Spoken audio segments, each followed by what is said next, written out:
দেশে নির্বাহী ম্যাজিস্ট্রেটের ক্ষমতা পেল সেনাবাহিনী। 2 মাসের জন্য এই ক্ষমতা পাবেন কমিশন কর্মকর্তারা, প্রজ্ঞাপন জারি।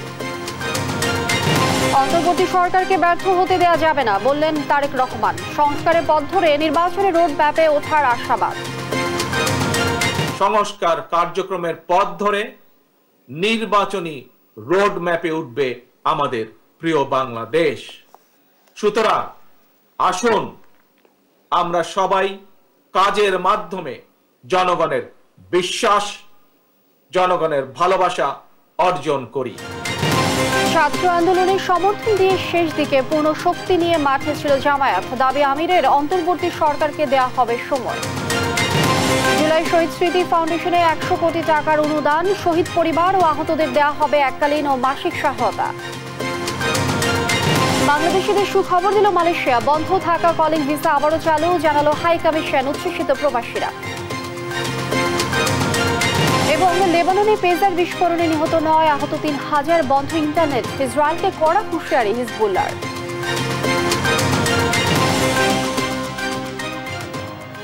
দেখছিলেন শিরোনাম সংবাদ সকালে, সঙ্গে আছে আমি লিনিয়া আফরোজ। এবারে জানাবো পুরো সংবাদ। সারা দেশে সেনাবাহিনীকে বিশেষ নির্বাহী ম্যাজিস্ট্রেটের ক্ষমতা দিয়েছে সরকার।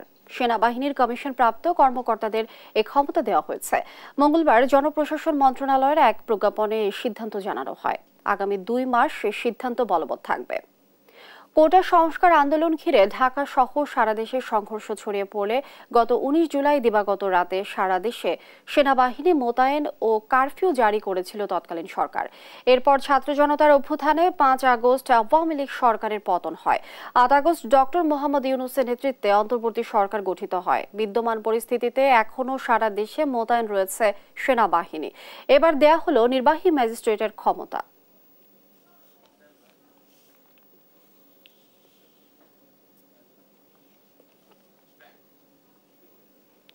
অন্তর্বর্তী সরকারকে কোনোভাবেই ব্যর্থ হতে দেয়া যাবে না, আর তারা নিজেরাও যেন ব্যর্থতার কারণ না হন সেদিকে সতর্ক থাকার আহ্বান জানিয়েছেন বিএনপির ভারপ্রাপ্ত চেয়ারম্যান তারেক রহমান।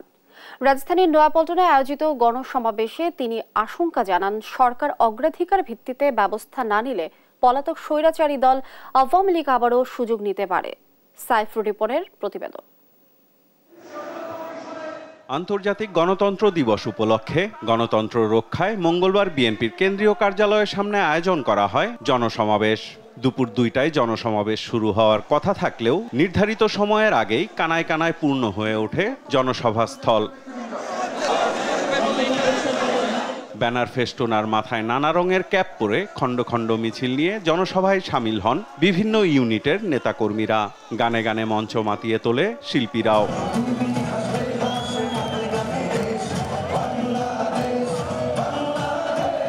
সভাপতির বক্তব্যে বিএনপি মহাসচিব মির্জা ফখরুল ইসলাম আলমগীর বলেন, গণতন্ত্রকে যারা বিপথে নিতে চায় তাদের রুখে দিতে হবে। গণতন্ত্রকে যদি কেউ ধ্বংস করতে চায়, আবার বিপথে নিতে চায়, লুট করে নিতে চায়, সেখানে আপনারা অবশ্যই রুখে দাঁড়াবেন। এই সরকারের যারা দায়িত্বে আছে তাদেরকে অনুরোধ করতে চাই, এখনো আমলাদের মধ্যে, সরকারের মধ্যে সেই ফ্যাসিস্ট আওয়ামী সরকারের অনেক প্রচারটা অবস্থান করছে। তারা সমস্ত যে প্রচেষ্টা আমাদের গণতন্ত্রে ফিরে যাওয়ার, সেই বাংলাদেশকে ফ্যাসিস্ট মুক্ত করবার, সেটাকে নস্যাৎ করবার জন্য তারা এখনো বসে আছে চক্রান্ত করছে। পূর্ব ঘোষণা অনুযায়ী বিএনপির ভারপ্রাপ্ত চেয়ারম্যান তারেক রহমান যুক্ত হন ভার্চুয়ালি। প্রধান অতিথির বক্তব্যে বলেন, অন্তর্বর্তী সরকারকে কোনোভাবেই ব্যর্থ হতে দেয়া যাবে না। এই সরকারের ব্যর্থতা আমাদের সকলের ব্যর্থতা, বাংলাদেশের পক্ষের গণতান্ত্রিক আমি জনগণের ব্যর্থতা। সুতরাং দেশে বিদেশে থেকে নানা রকমের উস্কানিতেও জনগণ অন্তর্বর্তীকালীন সরকারকে ব্যর্থ হতে দেবে না। তবে অন্তর্বর্তীকালীন সরকার যাতে নিজেরাই নিজেদের ব্যর্থতার কারণ না হয়ে দাঁড়ায়, সে ব্যাপারে তাদেরকেও সতর্ক থাকতে হবে। তিনি আরো বলেন, অন্তর্বর্তী সরকার অগ্রাধিকার ভিত্তিতে এজেন্ডা ঠিক করতে না পারলে পলাতক স্বৈরাচার সুযোগ নেয়ার চেষ্টা করতে পারে। অগ্রাধিকার ভিত্তিতে পদক্ষেপ নিতে হবে। আমরা মনে করি অন্তর্বর্তীকালীন সরকার এজেন্ডা সেটিং এর ক্ষেত্রে অগ্রাধিকার ভিত্তি নির্ধারণ করতে না পারলে গণ অভ্যুত্থানের সাফল্য ব্যাহত করতে ষড়যন্ত্রকারী নানা চক্র সুযোগ গ্রহণ করতে পারে। এ সময় নেতাকর্মীদের আচরণে গুণগত পরিবর্তনের মাধ্যমে আগামীর রাষ্ট্রনেতৃত্বের জন্য প্রস্তুত হওয়ার আহ্বান জানান বিএনপির ভারপ্রাপ্ত চেয়ারম্যান। জনগণের কাঙ্ক্ষিত বৈষম্যহীন বাংলাদেশ গড়ার এই যাত্রা পথে বাংলাদেশের পক্ষের শক্তিকে আরো কিছু পথ পাড়ি দিতে হবে। তবে সেই পথ অবশ্যই নয় সন্ত্রাস, সংঘর্ষ, প্রতিশোধ কিংবা প্রতিহিংসা, বরং সেই পথ হবে ধৈর্য, সহনশীলতা এবং সমঝোতা। জনগণ সব ক্ষমতার উৎস স্মরণ করিয়ে দিয়ে সংস্কারের পথ ধরে নির্বাচনের রোডম্যাপে বাংলাদেশ দ্রুত এগিয়ে যাবে বলেও প্রত্যাশার কথা জানান তারেক রহমান। সংস্কার কার্যক্রমের পথ ধরে নির্বাচনী রোডম্যাপে উঠবে আমাদের প্রিয় বাংলাদেশ। সাইফুল রিপন, দেশ টিভি, ঢাকা। এদিকে বিএনপির সমাবেশ ঘিরে মঙ্গলবার পল্টন ও আশেপাশের এলাকায় ঢল নামে নেতাকর্মীদের। এতে অংশ নিয়ে প্রয়োজনীয় সংস্কার শেষে দ্রুত নির্বাচন দেওয়ার উপর গুরুত্ব দেন দলটির শীর্ষ নেতারা। অন্তর্বর্তী সরকারকে দীর্ঘদিন ক্ষমতায় না থাকার কথাও স্মরণ করিয়ে দেন তারা। নিয়াজ মোর্শেদের প্রতিবেদন। বিশ্ব গণতন্ত্র দিবস উপলক্ষে বিএনপির সমাবেশ ঘিরে সকাল থেকে রাজধানীর নয়াপল্টনে আসতে শুরু করেন নেতাকর্মীরা। তীব্র রোদ উপেক্ষা করে খণ্ড খণ্ড মিছিল নিয়ে সমবেত হন নেতাকর্মীরা। হাতে দলীয় ও জাতীয় পতাকা, ব্যানার এবং ফেস্টুন নিয়ে অংশ নেন অঙ্গ সহযোগী সংগঠনের নেতাকর্মীরা। মাথায় হলুদ এবং লাল রঙের ক্যাপ পরেও নেতাকর্মীরা আসেন সমাবেশে। তাদের স্লোগানে মুখরিত হয়ে ওঠে পুরো পল্টন এলাকা। সমাবেশ ঘিরে কার্যালয়ের সামনে তৈরি করা হয় অস্থায়ী মঞ্চ। সেখানে বক্তব্য দেন বিএনপির স্থায়ী কমিটির সদস্যরা সহ সিনিয়র নেতারা। এ সময় বক্তব্যে সব নেতাকর্মীরা প্রয়োজনীয় সংস্কার শেষে দ্রুত নির্বাচন দেওয়ার উপর গুরুত্ব আরোপ করেন। বিএনপির ইতিহাস হচ্ছে গণতন্ত্রের ইতিহাস, বিএনপির ইতিহাস হচ্ছে জনগণের অধিকার আদায়ের ইতিহাস। যে পর্যন্ত ভোটের অধিকার আমরা ফিরে না পাবো সেই পর্যন্ত আমাদেরকে রাজপথে থাকতে হবে। জনগণ, ছাত্র জনতা তাদের যে মূল যে ম্যান্ডেট সেটা স্পষ্ট ভাষায় উল্লেখ করতে হবে। দেশনেত্রী বেগম খালেদা জিয়ার শাসন দেশ পরিচালনা আর আওয়ামী লীগের শাসন দেশ পরিচালনা এক কথা নয়। অনতিবিলম্বে এই দেশে একটি সুষ্ঠু নিরপেক্ষ নির্বাচনের ব্যবস্থা করতে হবে এবং জনগণের কাছে ক্ষমতা দিতে হবে। এদিকে সমাবেশ ঘিরে নয়াপল্টনের আশেপাশের এলাকা ও অলিগলিতে অবস্থান নেন ঢাকার আশেপাশের জেলা থেকে আসা নেতাকর্মীরা। নিয়াজ মোর্শেদ, দেশ টিভি, ঢাকা। ক্ষমতাচ্যুত আওয়ামী লীগ সরকারের আমলে সবচেয়ে বেশি নির্যাতিত দল জামায়াতে ইসলামী। শীর্ষ নেতাদের ফাঁসি সহ মাঠ পর্যায়ের নেতাকর্মীদেরও হতে হয়েছে মামলা হামলার শিকার। এমনকি শেষ মুহূর্তে নিষিদ্ধ করা হয় জামায়াতকে। শেখ হাসিনা সরকার পতনের পর নতুন করে সামনে আসে জামায়াত। অন্তর্বর্তী সরকারের সাথে সমন্বয় ও আগামী নির্বাচনের পরিকল্পনা সহ সার্বিক বিষয়ে দেশ টিভির সঙ্গে কথা বলেছেন দলটির আমির ডাক্তার শফিকুর রহমান।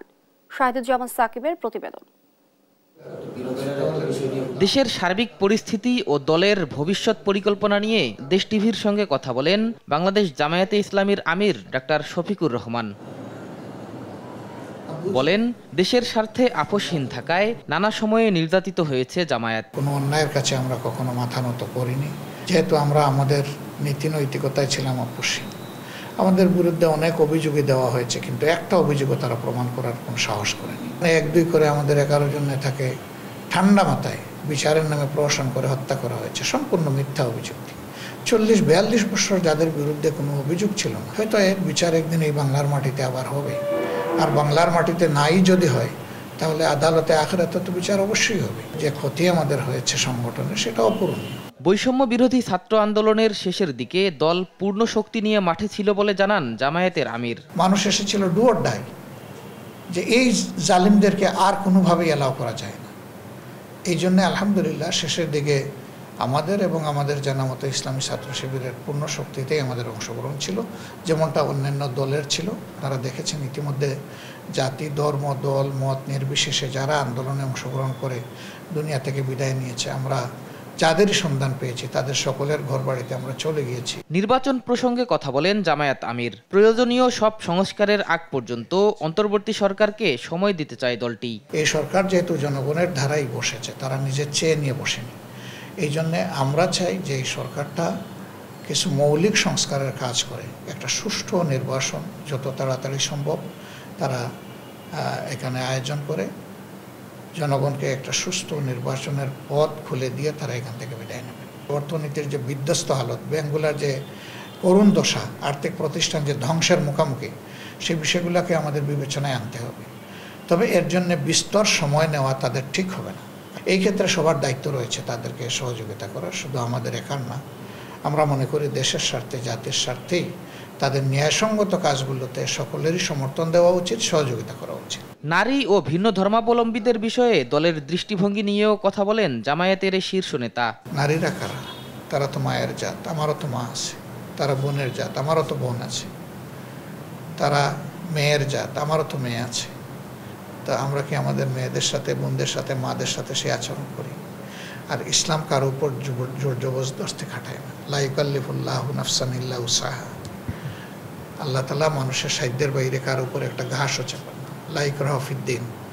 দিন নিয়ে কারো উপর চাপাচাপি বাড়াবাড়ি চলবে না। যখন দেশে 3 দিন কোনো সরকারই ছিল না, তখন বরঞ্চ আমাদের লোকেরা বিভিন্ন ধর্মের উপাসনালয় যেগুলো ছিল সেগুলো তারা পাহারা দিয়েছে। বর্তমান জামায়াতে ইসলামীকে তারুণ্য নির্ভর উল্লেখ করে জামায়াতের আমির তাদের বৃহত্তর পরিকল্পনার কথাও তুলে ধরেন।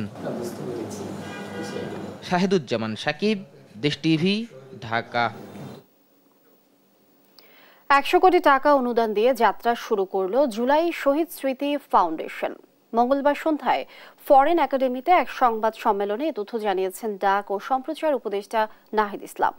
এই তহবিল থেকে আগামী 1 সপ্তাহের মধ্যে আহতদের আর্থিক সহায়তা দেয়া শুরু হবে। পরবর্তীতে এককালীন ও মাসিক হিসেবে সহায়তাও দেবে এই ফাউন্ডেশন। বিস্তারিত শামীমা আক্তারের প্রতিবেদনে। পানি লাগবে পানি, ছাত্র জনতার অভ্যুত্থানে মুগ্ধের শেষ আবেদন। মুগ্ধ একা না, এই আন্দোলনে মুগ্ধর মতো তরতাজা অনেক প্রাণ ঝরে গেছে। তথ্য উপদেষ্টা নাহিদ ইসলাম জানান, স্বাস্থ্য মন্ত্রণালয়ের তথ্য অনুযায়ী অভ্যুত্থানে এ পর্যন্ত 8 শতাধিক শহীদ সহ 2000-এরও বেশি আহত হয়ে হাসপাতালের বিছানায় কাতরাচ্ছে, যাদের কেউ হারিয়েছে চোখ, কেউ বা হাত পা। অনেকেই নিজের চিকিৎসা চালাতে হিমশিম খাচ্ছে। আহত নিহতদের সহায়তায় গঠন করা হয়েছে জুলাই শহীদ স্মৃতি ফাউন্ডেশন, যেখানে 100 কোটি টাকা সহায়তা দিলেন প্রধান উপদেষ্টা। আমরা আজকেই মাননীয় প্রধান উপদেষ্টা মহোদয় থেকে আমরা 100 কোটি টাকার যে চেকটা সেটা রিসিভ করেছি এবং আমি অনুরোধ করব পুরো দেশবাসীকে এবং দেশের বাইরেও যারা আছেন, আপনাদের দান আমাদের ফাউন্ডেশনের জন্য খুবই গুরুত্বপূর্ণ। কারণ যারা ইতিমধ্যে আহত অবস্থায় আছে, যারা ক্রিটিক্যাল অবস্থায় আছে, তাদের চিকিৎসাটা খুব দ্রুত শুরু করা আমাদের জন্য খুবই ইম্পর্টেন্ট। অন্তর্বর্তী সরকারের প্রধান উপদেষ্টা ডক্টর মোহাম্মদ ইউনূসকে সভাপতি এবং আন্দোলনে নিহত মুগ্ধর যমজ ভাই মীর মাহবুবুর রহমান স্নিগ্ধকে সেক্রেটারি করে 7 সদস্যের জুলাই শহীদ স্মৃতি ফাউন্ডেশন গঠন করা হয়েছে। যারা আর্থিক সংকটে ভুগছেন বা শহীদ পরিবার যারা আর্থিক সংকটে ভুগছেন, তাদেরকে জরুরি একটি আর্থিক সহায়তা দিবে এই শহীদ স্মৃতি ফাউন্ডেশন এবং পরবর্তীতে এককালীন একটি ভাতা, এককালীন একটি গ্র্যান্ট দেওয়া হবে এবং মাসিক একটি ভাতার ব্যবস্থা করা হবে এবং পাশাপাশি আর্থিক সহায়তার পাশাপাশি এই যে অভ্যুত্থান, সেই অভ্যুত্থানের যে আর্কাইভিংটি করা, ডকুমেন্টেশনটি করা, তাদের এই অভ্যুত্থানের স্মৃতি ধরে রাখা, শহীদদের স্মৃতি ধরে রাখা, তাদের আদর্শকে বাস্তবায়ন করা। এ সময় তথ্য উপদেষ্টা দেশি বিদেশি মানুষের কাছ থেকে এই তহবিলে দান করার জন্য আহ্বান করেন। এটি মূলত একটি স্বাধীন ফাউন্ডেশন, এখানে যে কেউ কন্ট্রিবিউট করতে পারবে। আমরা দেশের এবং দেশের বাইরে সকলের কাছে আহ্বান জানাচ্ছি এই ফাউন্ডেশনে ডোনেট করার জন্য। সংবাদ সম্মেলনে মাহবুবুর রহমান স্নিগ্ধ ও কমিটির সদস্য উপদেষ্টা আসিফ মাহমুদ সজীব ভুইয়া উপস্থিত ছিলেন। শামীমা আক্তার, দেশ টিভি, ঢাকা। অন্তর্বর্তী সরকারের সংস্কার কর্মসূচি বাস্তবায়নে বাংলাদেশকে নতুন করে $2 বিলিয়ন ঋণ দেওয়ার প্রতিশ্রুতি দিয়েছে বিশ্বব্যাংক। মঙ্গলবার রাষ্ট্রীয় অতিথি ভবন যমুনায় প্রধান উপদেষ্টা অধ্যাপক মোহাম্মদ ইউনূসের সঙ্গে সাক্ষাতে এ আশ্বাস দেন বিশ্ব ব্যাংকের কান্ট্রি ডিরেক্টর আব্দুল্লাহ শেখ। এ অর্থ সংস্কার, বন্যার ক্ষয়ক্ষতি উত্তরণ, জলবায়ুর অভিঘাত সহ স্বাস্থ্য উন্নয়নে ব্যবহার করা যাবে। 16 বছরের চরম অপশাসনের পর নতুন যাত্রায় বিশ্বব্যাংক বাংলাদেশের পাশে থাকবে বলে আশাবাদ জানান উপদেষ্টা। এছাড়া পাচার হওয়া অর্থ ফেরাতে বিশ্ব ব্যাংকের প্রযুক্তিগত সহায়তাও চান তিনি। এ সময় ঢাকার দেয়ালে তরুণদের আঁকা গ্রাফিতি ও মুরাল দেখে তার মুগ্ধতার কথাও জানান বিশ্বব্যাংক কান্ট্রি ডিরেক্টর।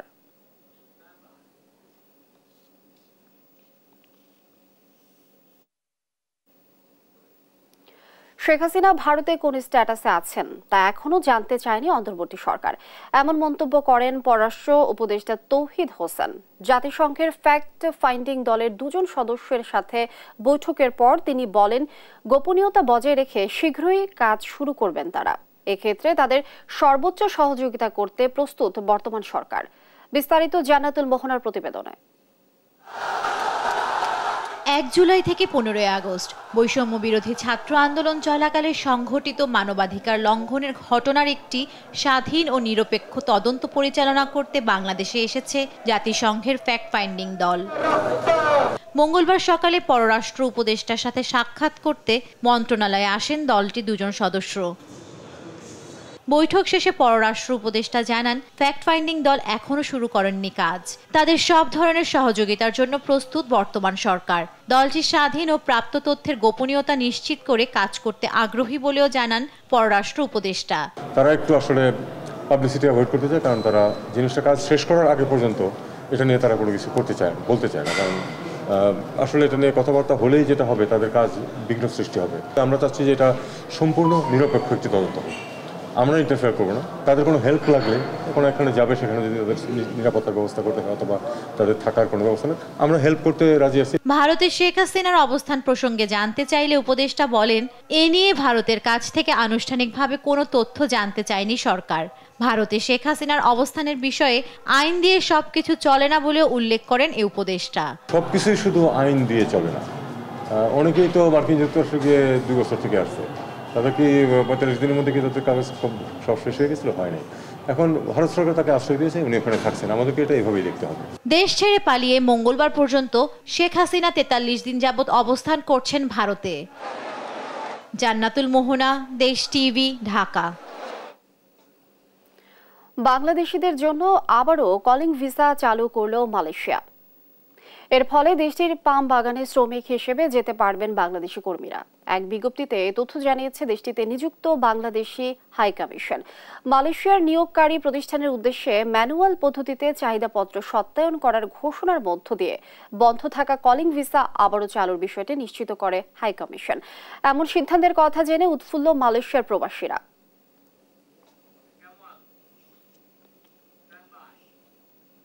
দর্শক, বাজার পরিস্থিতির খবরাখবর জানবো। নিত্য পণ্যের দাম চড়া, বাজার দর জানাতে জয়পুরহাট থেকে যুক্ত হচ্ছেন সহকর্মী রেজাউল করিম রেজা।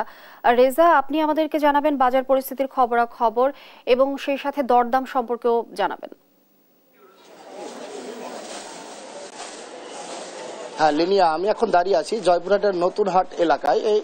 এই বাজারটি হচ্ছে জয়পুরহাট জেলার মধ্যে সর্ববৃহৎ হাট এবং বাজার। এখানে হচ্ছে বুধবার এবং শনিবারে কিন্তু এখানে হাটটি লাগিয়ে থাকে। আর এখানে বলা যায় যে প্রতিদিনই কিন্তু এই যে খুচরা বিক্রেতা, খুচরা যারা ক্রেতা এবং খুচরা দোকানদাররা কিন্তু প্রতিদিনই কিন্তু এখানে কিন্তু বিভিন্ন রকম পণ্য কিনে থাকেন। তো একটা জিনিস আমি জানিয়ে রাখি যে তারা দোকানের মালিকরা যেটা জানিয়েছেন যে গত সপ্তাহের থেকে সপ্তাহে ডিমের দাম প্রায় 4 টাকা 5 টাকা হালিতে, অর্থাৎ 4 পিসের দাম বাড়ছে, অর্থাৎ এবং ওই যে সুপার তেল, পাম অয়েল তেল, সুপার তেল, পাম অয়েল তেল এগুলোর দাম মোটামুটি 6 থেকে 7 টাকা কেজিতে বেড়ে গেছে। এছাড়াও মশলার বাজার বা এগুলো কিন্তু স্বাভাবিক ওই আগের স্থিতিশীল অবস্থায় আছে। পেঁয়াজ 110 টাকা, আলু 60 টাকা, 50 থেকে 60 টাকা 70 টাকা পর্যন্ত বিক্রি হচ্ছে।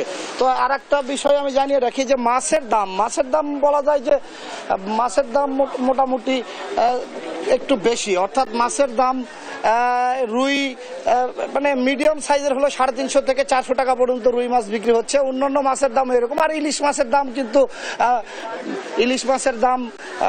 বলা যায় যে 1500 থেকে 2000 টাকা পর্যন্ত। আবার একটা ছোট সাইজের গুলো কিন্তু 1200-1300 টাকা বিক্রি হচ্ছে। আমি একজন দোকানদারের সাথে কথা বলে জানতে চাই যে এ সপ্তাহের বাজার কেমন। সবকিছু স্থিতিশীল আছে, শুধু পামেল তেল আর হচ্ছে সুপার তেল কেজি প্রতিতে 60 টাকা বাড়ছে, বুটের দাম কেজিতে 6 টাকা করে বাড়ছে, আর সব পূর্বের দামই আছে। ডিম হালিতে 4 টাকা 5 টাকা করে বৃদ্ধি হয়েছে। হ্যাঁ, যেমন কিনতেছি তেমনই বিক্রি করতেছি। এখন ভোক্তা অধিদপ্তর যে মানে একটা রেট নির্ধারণ করে দিলে আমরা সেই দামে বিক্রি করব। তো আর আমি একজন ক্রেতার সঙ্গে যিনি বাজার করতে এসেছেন, আপনি কি জানাবেন যে বাজার পরিস্থিতি কেমন? বাজার আগের থেকে একটু বেশি, সবকিছুতেই বেশি। আমরা মানে আমাদের ক্ষমতার বাইরে, নাগালের বাইরে একটু বেশি, সবকিছুতেই দাম একটু করে বেশি। কি চান? একটু কমুক, যারা মনিটরিং করে বাজার এরা করুক, ভালো করে করুক, আমরা এটাই চাই সরকারের কাছে। হ্যাঁ, তো আরেকটা বিষয় আমি জানিয়ে রাখি যে জয়পুরহাটের এই যে বাজার মনিটরিং এর যে ব্যবস্থাপনাগুলো আছে, অর্থাৎ ভোক্তা অধিকার সংরক্ষণ, তারপরে আরো যে সংস্থাগুলো আছে, পাশাপাশি নতুন সরকারের কাছে প্রত্যাশা যে তারা বাজার মনিটরিংটা যেন আরো জোরদার করা হয়। কারণ বিগত সরকারের সময় কিন্তু বাজার এই ঊর্ধ্বগতি ছিল, এখনো তেমনটি জানিয়েছেন যে বাজার ঊর্ধ্বগতি। তো এই ছিল আমার জয়পুরহাট থেকে বাজার পরিস্থিতি নিয়ে সর্বশেষ। লিনিয়া।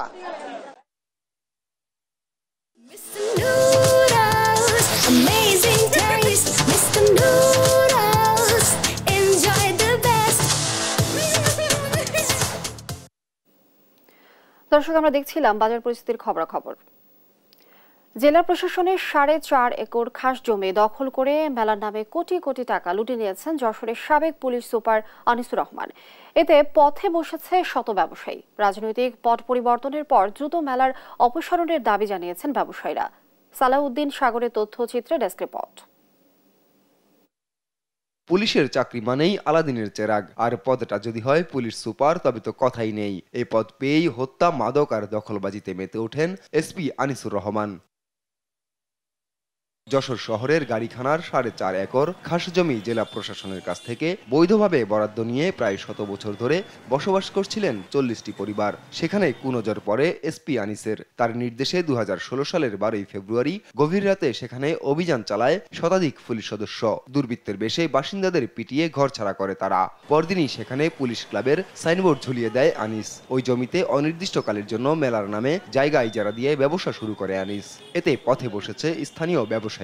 আমাদের অনেক দোকানদাররা দেউলিয়া হয়ে মার্কেট থেকে চলে যাচ্ছে, আবার নতুন করে কোনো পার্টি আসছে জমি জমা বিক্রি করে আসে এখানে দোকানদারি করতে আসে।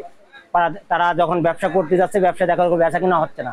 আমরা ধরেন ব্যবসা করতে আসছি, এখন অনেক 10 লাখ টাকা 12 লাখ টাকা 15 লাখ টাকা অ্যাডভান্স দিয়ে দোকানদারি, কিন্তু মেলাটা 3 দিন 5 দিন 7 দিন 21 দিন 1 মাস হতে পারে। তাদের কোনো ট্যাক্স নেই, খাজনা নেই, পৌরসভার কিচ্ছু লাগে না।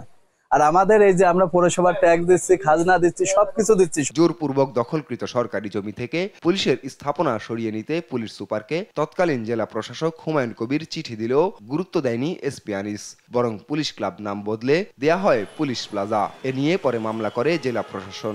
পুলিশ প্লাজা আমরা চাই ওখানে একটা ভালো শপিং মল হোক, মার্কেট হোক।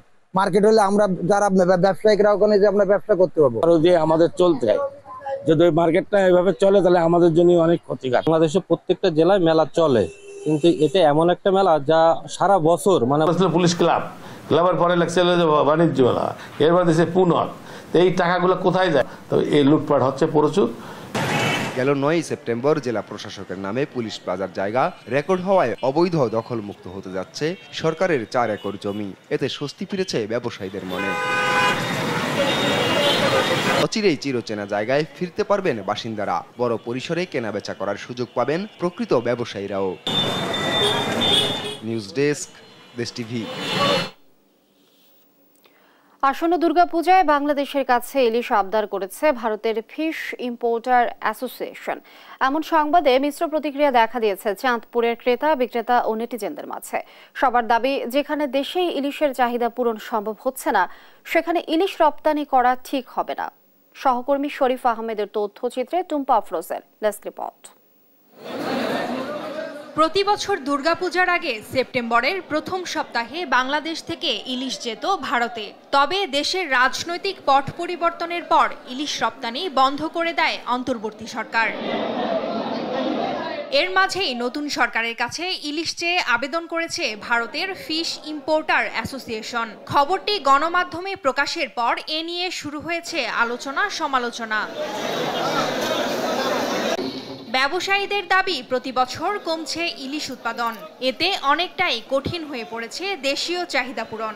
এখন রপ্তানি করা হলে তার প্রভাব পড়বে স্থানীয় বাজারে, তাই ভারতে ইলিশ রপ্তানিতে অনীহা তাদের। বন্যার প্রভাবের কারণে মাছ অনেকটা কমে গেছে। মাছ অন্যান্য বছর ছিল, আমরা ভারতে মাছ পাঠাইছি, এখন আমাদের দেশে তো মাছ নেই, আমরা দিব কিভাবে? আপনার যেখানে চাহিদা হচ্ছে দৈনিক 5000 কেজি, এই জায়গায় যদি আপনার 500 কেজি আসে তাহলে ওই চাহিদা কি আর পূরণ হইব? চলতি মৌসুমে সরবরাহ কম হওয়ায় ইলিশের দাম চড়া, তাই রপ্তানি না করে দাম কমিয়ে দেশের চাহিদা পূরণের দাবি ক্রেতাদের। ভারতের ব্যবসায়ীদের একটা চাহিদা দিয়েছে আমাদের কাছে, কিন্তু আমাদের ইলিশের যে যোগান, এই যোগানে আমাদেরই তো হচ্ছে না। আমরা কিভাবে তাদের চাহিদা পূরণ করব? ইন্ডিয়াতে মাছ দেওয়া বন্ধ করতে হবে এবং এই মাছের দামগুলা নিয়ন্ত্রণে আনতে হবে। এই সরকার হোক, যেই সরকারই হোক, এই মাছের দামটা নিয়ন্ত্রণে এনে সাধারণ মানুষরা যেন কম দামে মাছগুলা খেতে পারে, এদিকে একটু নজর দিতে হবে সবাইকে। রপ্তানির অনুমতি দিলে ইলিশের দাম হবে আকাশ ছোঁয়া, এমনটাই মনে করছেন চাঁদপুর মৎস্য বণিক সমিতির সভাপতি। ইলিশের সরবরাহ, ইলিশের উৎপাদন খুবই কম, নদী এবং সাগর কোথাও আশানুরূপ ইলিশ পাওয়া যাচ্ছে না। তো এই ইলিশের সরবরাহ যদি এরকম থাকে, আর যদি সরকার ইলিশ রপ্তানির অনুমতি দেয়, তাহলে ইলিশের দাম আরো অনেক বাড়বে এবং মানুষের ক্রয় ক্ষমতার নাগালের অনেক বাহিরে চলে যাবে। রপ্তানি হলে চাঁদপুরে প্রতি কেজি ইলিশ 1800 থেকে বেড়ে দাঁড়াবে 2500 টাকায়। ইলিশের দাম নিয়ন্ত্রণে বাজারে নজরদারির দাবি ক্রেতাদের। নিউজ ডেস্ক, দেশ টিভি।